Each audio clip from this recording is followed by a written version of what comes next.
अच्छा सर, अपन बात कर रहे थे ताप परिवर्तन की ऊष्मा के बारे में। ताप परिवर्तन की ऊष्मा। अच्छा देखो, इस प्रोसेस में क्या होता है, ताप परिवर्तन की ऊष्मा में पदार्थ की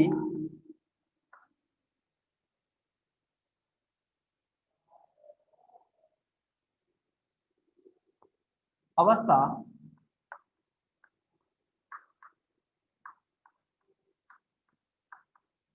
अपरिवर्तित रहती है।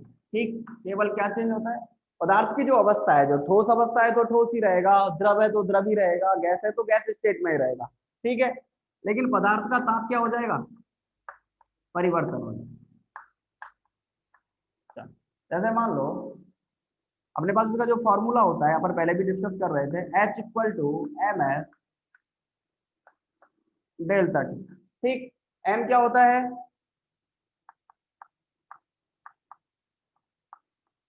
पदार्थ का द्रव्यमान।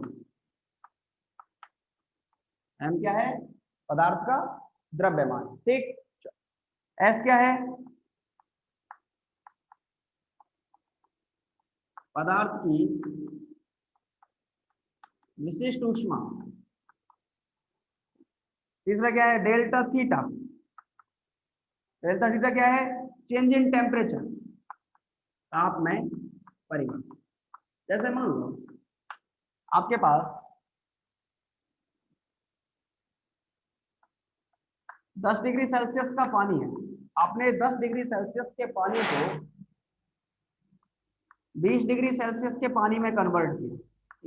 आपके पास क्या था, 10 डिग्री सेल्सियस का वाटर था, आपने उसको 20 डिग्री सेल्सियस के वाटर में क्या किया, कन्वर्ट किया। ठीक है, इसका मीनिंग इस पूरे प्रोसेस में क्या हुआ, पदार्थ की जो अवस्था है, मीन्स जो लिक्विड स्टेट है पदार्थ की, वो अवस्था तो वही रही, लेकिन इसका टेम्परेचर क्या हो गया, परिवर्तन हो गया। ठीक है, इसका मतलब ये क्या हो गया, चेंज इन थीटा हो गया, इसका मतलब ताप में परिवर्तन है। एक बात, ठीक, जैसे मान लो आपके पास 0 डिग्री सेल्सियस का बर्फ है, आपने 0 डिग्री सेल्सियस के बर्फ को माइनस के 15 डिग्री सेल्सियस के बर्फ में क्या कर रखा है, कन्वर्ट कर रखा है। तो पदार्थ की जो अवस्था है, बर्फ, ये तो सेम है, इसमें तो कोई प्रॉब्लम नहीं है, लेकिन टेम्परेचर क्या हो गया, चेंज हो गया। एक्चुअली इस पूरे प्रोसेस में क्या होता है, पदार्थ की जो अवस्था होती है वो अवस्था तो क्या रहती है, अपरिवर्तित रहती है, लेकिन टेम्परेचर क्या होता है पदार्थ का, वो परिवर्तित होता रहता है। अच्छा सुनो, अगर मान लो अपन ऐसा करें, याद m इक्वल टू 1 ग्राम मान लेंगे। ठीक, delta theta equal to 1 degree Celsius मान लो, तो h इक्वल टू क्या हो जाएगा, s। ये जो स्पेसिफिक हीट है, इसका जो डेफिनेशन है वो क्या होता है, वो यही होता है, पदार्थ के 1 ग्राम का ताप 1 डिग्री सेल्सियस परिवर्तित करने के लिए, क्या है डेफिनेशन, पदार्थ के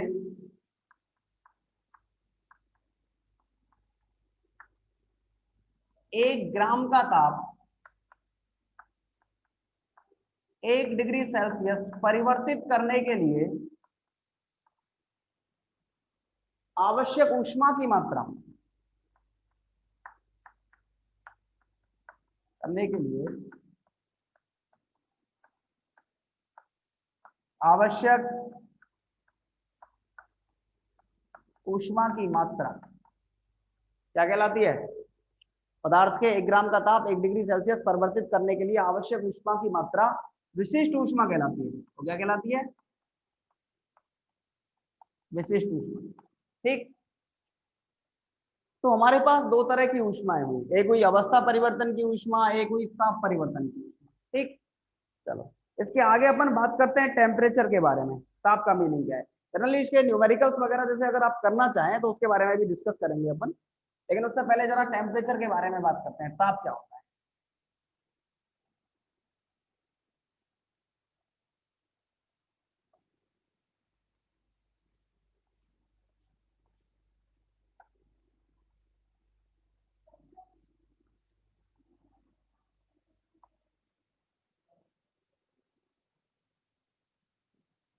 चलो चलो, ताप, देखो क्या कहता है ताप के बारे में।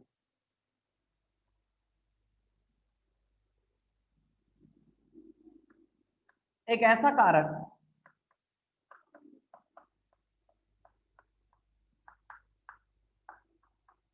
जिसके द्वारा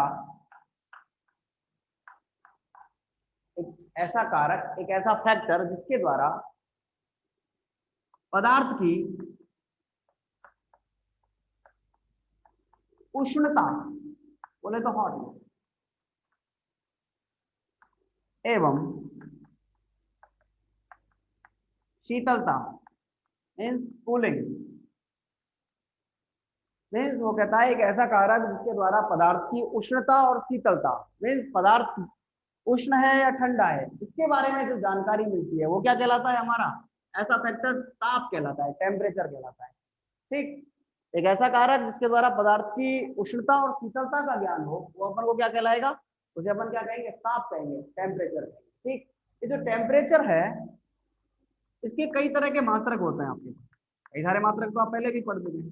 देखो, एक होता है डिग्री सेल्सियस, ठीक, एक होता है केल्विन, एक होता है डिग्री फारेनहाइट, ठीक है, एक होता है न्यूमन, एक होता है रैंकाइन।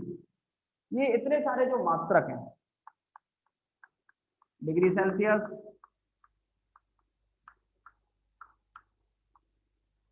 केल्विन,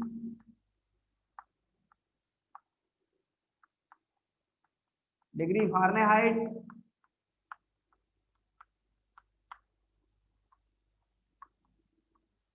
न्यूमन और रैंकाइन, ये हमारे पास पांच क्या होते हैं, टेम्परेचर मेजर करने के पैमाने होते हैं। ये क्या होते हैं, टेम्परेचर मेजरमेंट के पैमाने, ये टेम्परेचर स्केल है हमारे पास। इसके अलावा अपन जब थर्मोडायनेमिक्स में इसी यूनिट में जब आगे चलेंगे तो एक स्पेसिफिक थर्मोडायनेमिकल स्केल के बारे में भी बात करेंगे, ऊष्मा गतिक ताप पैमाना भी हमारे पास होगा, उसके बारे में भी अपन क्या करेंगे, डिस्कस करेंगे। ठीक, चलो अच्छा बताओ, ये दोनों बातें, अवस्था परिवर्तन की ऊष्मा, ताप परिवर्तन की ऊष्मा, सारा क्लियर है या नहीं है, बोलो जरा एक बार की फटाफट से।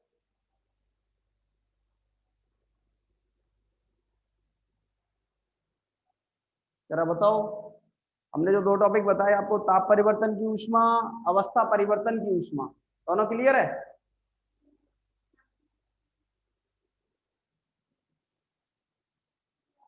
ठीक है, चलो अपन आगे डिस्कस करते हैं एक अगले टॉपिक के बारे में।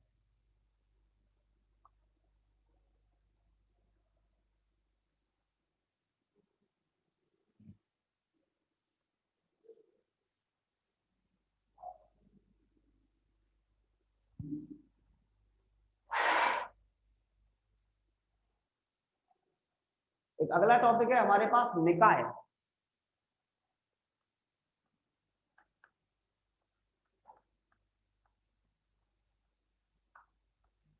सिस्टम के बारे में बात करेंगे, निकाय के बारे में बात करेंगे। एक्चुअली निकाय क्या होता है, वो कहता है बंद पृष्ठों से घिरा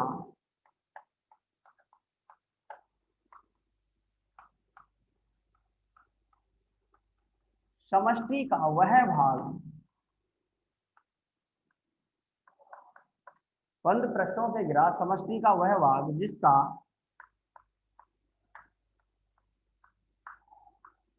अध्ययन किया जाए,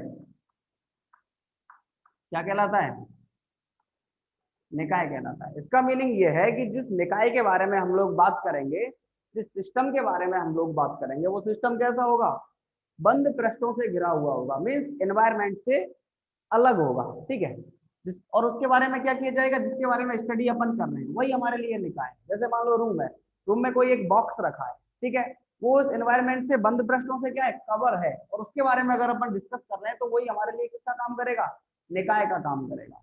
सिंपली हमारे पास कणों की संख्या के आधार पर कई तरह के निकाय होते हैं, या अपन ऐसे बोले कि अगर अपन निकाय का क्लासिफिकेशन करें, एक तो कणों की संख्या के आधार पर निकाय का क्लासिफिकेशन कर सकते हैं, एक ऊष्मागतिक प्रॉपर्टीज के आधार पर, या फिर पदार्थ के एक्सचेंज पर, ऊर्जा के या उष्मा के एक्सचेंज के आधार पर भी अपन क्या कर सकते हैं, निकाय के बारे में डिस्कस कर सकते हैं। तो सबसे पहला बात, निकाय के प्रकार के बारे में डिस्कस करें।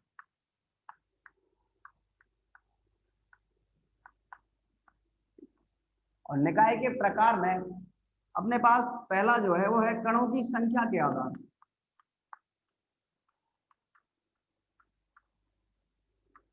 कणों की संख्या के आधार पर देखो, कणों की जो संख्या है, कणों की संख्या के आधार पर अपने पास दो तरह के निकाय होते हैं। एक होता है सूक्ष्म निकाय, माइक्रो सिस्टम।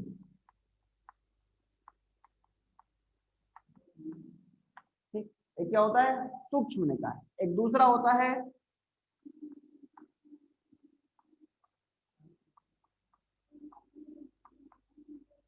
स्थूल निकाय।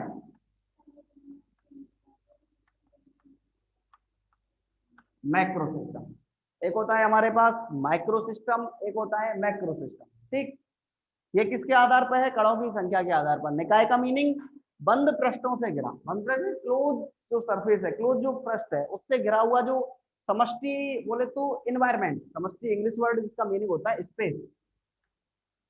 स्पेस का वह पार्ट जो किससे घिरा हुआ हो, पृष्ठों से घिरा हुआ हो, वो क्या कहलाता है, निकाय कहलाता है, जिसके बारे में अपन स्टडी करें। निकाय के प्रकार, सबसे पहला प्रकार होता है कणों की संख्या के आधार पर। एक होता है सूक्ष्म निकाय और एक होता है स्थूल निकाय। वर्ड से पता चल रहा है सूक्ष्म का मीनिंग क्या है, स्थूल का मीनिंग क्या है। ठीक, जरा आओ इधर, पहला सुनो। सूक्ष्म निकाय वो क्या कहता है, ऐसा निकाय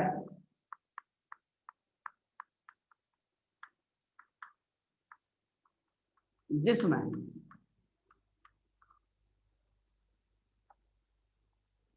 सबसे पहली बात, कणों की संख्या कम। एक ऐसा निकाय होना चाहिए जिसमें कणों की संख्या क्या हो, कम हो। दूसरा मीनिंग,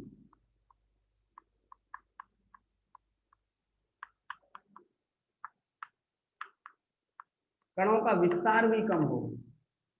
कणों की संख्या कम हो, कणों का विस्तार भी कम हो। तीसरी स्थिति, इसके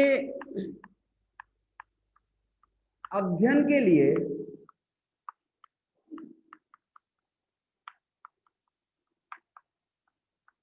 प्राचल के रूप में, पैरामीटर्स के रूप में क्वांटम नंबर्स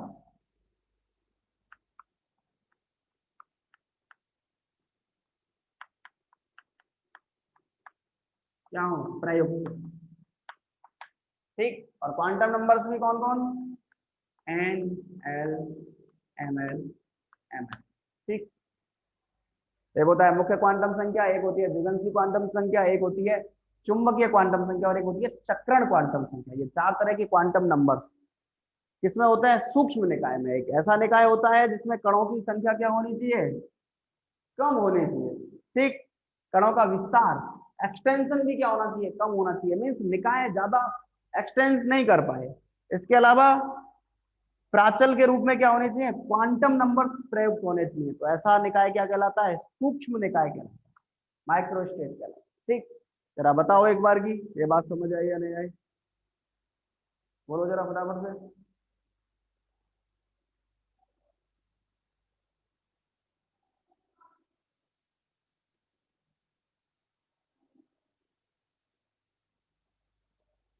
आगे बात करते हैं अपन स्थूल निकाय के बारे में। जरा सुनो, स्थूल निकाय का मीनिंग क्या होता है।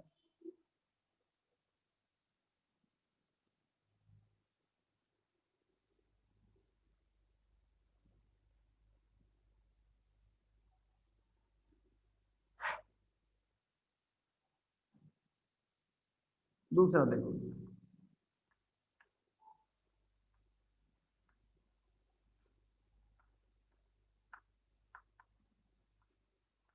स्थूल निकाय सुनो, ऐसा निकाय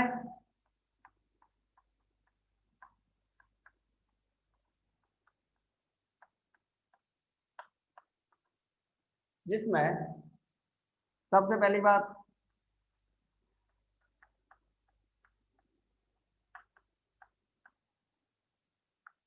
कणों की संख्या क्या हो, अधिक हो।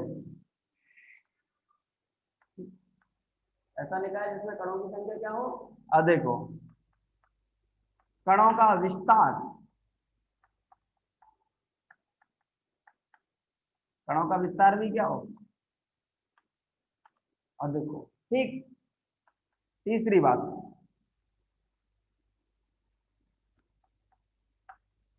निकाय के अध्ययन के लिए प्राचल के रूप में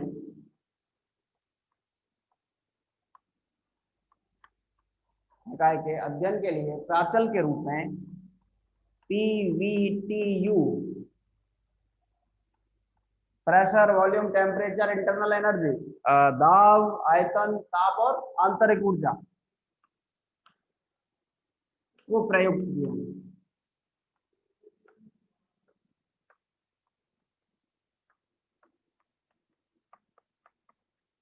ये क्या होगा, ये स्थूल निकाय होगा। सूक्ष्म निकाय ऐसा निकाय जिसमें कणों की संख्या क्या हो, कम हो, कणों का विस्तार भी कम हो, और अध्ययन के लिए प्राचल के रूप में क्वांटम नंबर्स को प्रयुक्त किया जाए, वो क्या कहलाता है, सूक्ष्म निकाय कहलाता है। ठीक।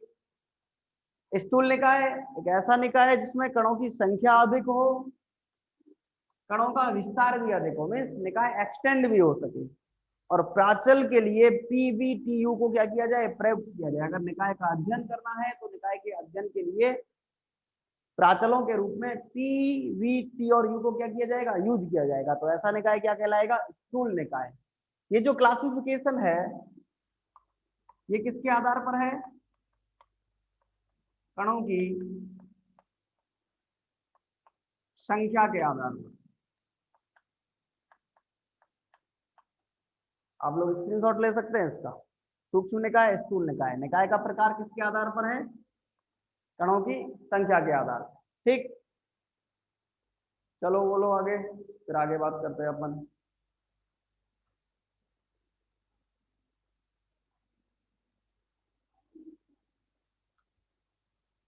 नया टॉपिक स्टार्ट हो गया। नया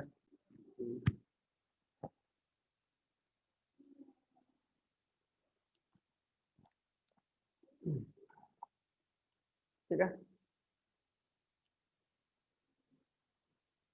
आज के लिए अपन इतना ही रखते हैं। ठीक है, कल आगे डिस्कस करेंगे, इसके आगे का जो टॉपिक होगा उसके बारे में अपन कल डिस्कस करेंगे। ठीक है, चलो।